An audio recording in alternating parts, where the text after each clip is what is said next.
ओम नमो भगवते वासुदेवाय नमः। ओम नमः शिवाय। नमस्कार प्रिय भक्तगणों, आज कृष्ण पक्ष की एकादशी तिथि है।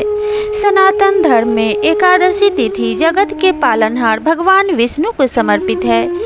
एकादशी व्रत में भगवान विष्णु और माता लक्ष्मी के पूजा करने का विधान है। माना जाता है कि इंदिरा एकादशी व्रत करने से व्यक्ति के सभी पाप नष्ट हो जाते हैं। पितृपक्ष की इंदिरा एकादशी को बहुत ही महत्वपूर्ण माना गया है। धार्मिक मान्यताओं के अनुसार इस एकादशी का व्रत करने से जातक के पितरों को मोक्ष की प्राप्ति होती है।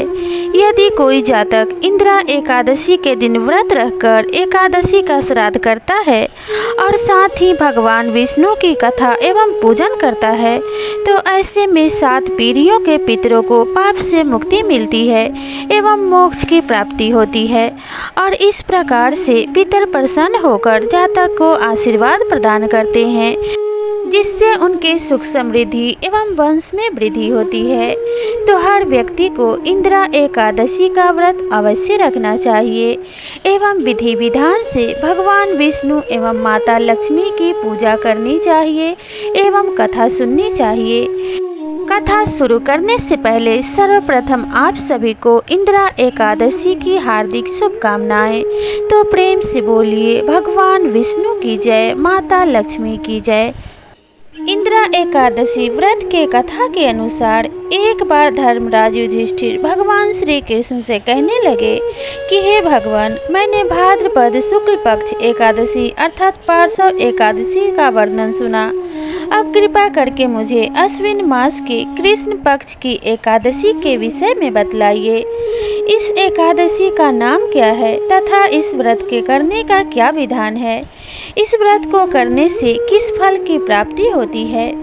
युधिष्ठिर की बात सुनकर भगवान श्री कृष्ण कहने लगे, आश्विन कृष्ण एकादशी का नाम इंदिरा एकादशी है। यह एकादशी पापों को नष्ट करने वाली तथा पितरों को अधोगति से मुक्ति देने वाली होती है। हे राजन, ध्यान पूर्वक इसकी कथा सुनो। इसे सुनने मात्र से ही वाजपेय यज्ञ का फल मिलता है।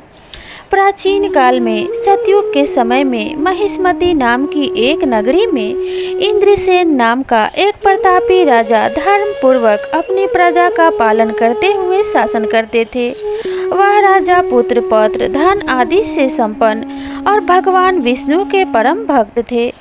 एक दिन जब राजा सुखपूर्वक अपनी सभा में बैठे थे तो आकाश मार्ग से महर्षि नारद उतरकर उनकी सभा में आए।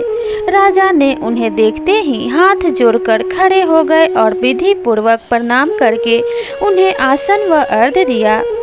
सुख से बैठकर मुनि ने राजा से पूछा कि हे राजन, आपके 7 अंग कुशल पूर्वक तो हैं, तुम्हारी बुद्धि धर्म में और तुम्हारा मन विष्णु भक्ति में तो रहता है। देवर्षि नारद की ऐसी बातें सुनकर राजा ने कहा, हे महर्षि, आपके कृपा से मेरे राज्य में सब कुशल है तथा मेरे यहाँ यज्ञ कर्म आदि सुकृत होते रहते हैं। आप कृपा करके अपने आगमन का कारण कहिए। तब ऋषि कहने लगे, हे राजन, आप आश्चर्य देने वाले मेरे वचनों को सुनो। मैं एक समय ब्रह्मलोक से यमलोक को गया।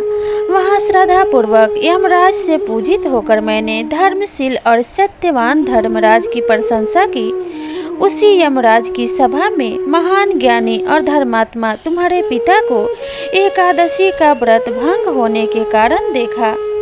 उन्होंने संदेशा दिया, सो मैं तुमसे कहता हूँ। उन्होंने कहा कि पूर्व जन्म में कोई विघ्न हो जाने के कारण मैं यमराज के निकट रह रहा हूँ। सो हे पुत्र, यदि तुम अश्विन कृष्ण इंदिरा एकादशी का व्रत मेरे निमित्त करो तो मुझे स्वर्ग की प्राप्ति हो सकती है। इतना सुनकर राजा कहने लगे कि हे महर्षि, आप इस व्रत की विधि मुझसे कहिए।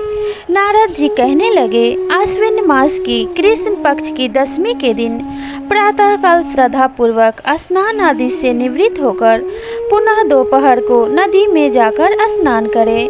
फिर श्रद्धा पर्व पितरों का श्राद्ध करें और एक बार भोजन करें। प्रातः काल होने पर एकादशी के दिन दातुन आदि करके स्नान करें। फिर व्रत के नियमों को भक्ति पूर्वक ग्रहण करता हुआ प्रतिज्ञा करें कि मैं आज संपूर्ण भोगों का त्याग कर निराहार एकादशी का व्रत करूंगा। हे अच्युत, हे पुंडरीकाक्ष, मैं आपकी शरण में हूँ, आप मेरी रक्षा कीजिए। इस प्रकार नियम पूर्वक शालिग्राम की मूर्ति के आगे विधि पूर्वक श्राद्ध करके योग्य ब्राह्मणों को फलाहार व भोजन कराएं और दक्षिणा दें। पितरों के श्राद्ध से जो बच जाए उसको सूंघ कर गौ को दान दे तथा धूप दीप गंध पुष्प नैवेद्य आदि सब सामग्री से ऋषिकेश भगवान का पूजन करें। रात में भगवान के निकट जागरण करें।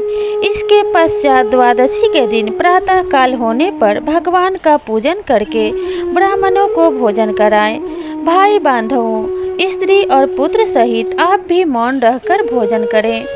नारद जी कहने लगे कि हे राजन, इस विधि से यदि तुम आलस्य रहित होकर इस एकादशी का व्रत करोगे तो तुम्हारे पिता अवश्य ही स्वर्गलोक को जाएंगे। इतना कहकर नारद जी अंतर ध्यान हो गए। नारद जी के कथन अनुसार राजा अपने द्वारा अपने बांधवों तथा दासों सहित व्रत करने से आकाश से पुष्प वर्षा हुई और उस राजा का पिता गरुड़ पर चढ़कर विष्णु लोक को गया। राजा इंद्रसेन भी एकादशी व्रत के प्रभाव से निष्कंटक राज्य करके अंत में अपने पुत्र को सिंहासन पर बिठाकर स्वर्गलोक को गए। हे युधिष्ठिर, यह इंद्रा एकादशी के व्रत का महात्म्य मैंने तुमसे कहा। इसे पढ़ने और सुनने से मनुष्य के सभी पाप नष्ट हो जाते हैं, मनुष्य सभी पापों से छूट जाते हैं और सब प्रकार के भोगों को भोग कर वैकुंठ को प्राप्त होते हैं। इस व्रत को करने से जातक के जीवन में किसी चीज की कोई कमी नहीं रहती, उससे सभी तरह के सुख एवं वैभव स्वतः ही प्राप्त हो जाते हैं। इसलिए हर मनुष्य को पापों को नष्ट करने के लिए एवं पातक से मुक्ति के लिए यह इंद्रा एकादशी का व्रत अवश्य रखना चाहिए। जो मनुष्य अपने पितरों के निमित्त श्राद्ध व तर्पण नहीं करता है, उसे यह व्रत करने से उसके पितरों को मोक्ष की प्राप्ति हो जाती है। इसलिए अपने पितरों को मोक्ष हेतु इस व्रत को अवश्य रखें। यहाँ पर यह कथा समाप्त होती है। आप सभी के लिए इंद्रा एकादशी व्रत मंगलमय हो, इसी कामना के साथ मिलते हैं अगले कथा और कहानी में। तब तक के लिए राधे राधे।